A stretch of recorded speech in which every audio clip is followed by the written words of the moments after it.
Cavern of Dreams is a 3D platformer by By9 Studio, in which you play as Finn, a dragon rescuing the eggs of his siblings from an evil bat. Finn's moveset is small. You can roll by holding the trigger to gain speed, jump, attack the ground to do a longer jump, and jump immediately after touching the ground to jump higher. Although you unlock new abilities as you collect more eggs, the platforming stays simple and precise, and the bulk of the game is spent using your limited abilities to solve puzzles. Distant eggs generally involve hybrid puzzle solving and platforming. You explore to find a way up, but there's something stopping you, and you have to solve a minor puzzle to remove the obstacle.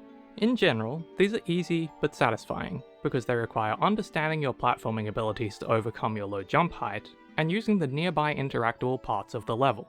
Maybe you need to grow a tree so you have something to jump onto, or maybe you just need to climb up to a different platform and glide over, once you unlock that ability. Puzzles, on the other hand, often involve finding things that connect in different areas of the level. For example, a switch for a locked door is found by following a riddle's clue to another area of the level. A few puzzles are incredibly obscure, but the majority of them are relatively enjoyable, testing your sense of exploration and occasionally your ability to understand how different parts of the level connect. There's no combat in Cavern of Dreams, but this isn't necessarily in the game's favour. While many platformers have boring combat, it makes you pay attention in between the jumping challenges. When looking for your next puzzle to solve in Cavern of Dreams, there's nothing to do but run. To be fair, Finn's roll can be a lot of fun to use. Rolling down a hill, then taking a big jump with the momentum you gained is satisfying on its own.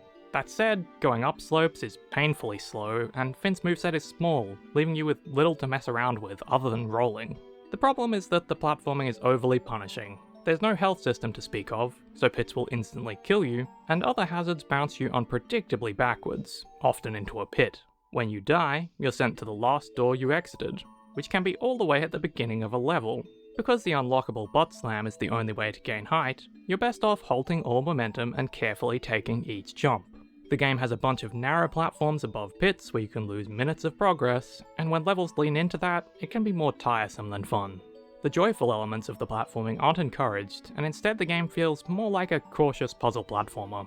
Cavern of Dreams is heavily inspired by Nintendo 64 platformers, with a blur filter, low poly models, and simple, charming music. I definitely had fun for the game's 5 hours, despite the last level being pretty annoying, but I found myself wishing the movement was faster and more frantic, and that just isn't what the game is. If you prefer your platformers with a focus on the joy of movement, this isn't for you. But if you like 3D puzzle platformers or classic N64 games like Rocket Robot on Wheels, this is worth considering, because taken on its own terms, it's a charming little adventure. Cavern of Dreams releases October 19 on PC. The price was not available at the time of review.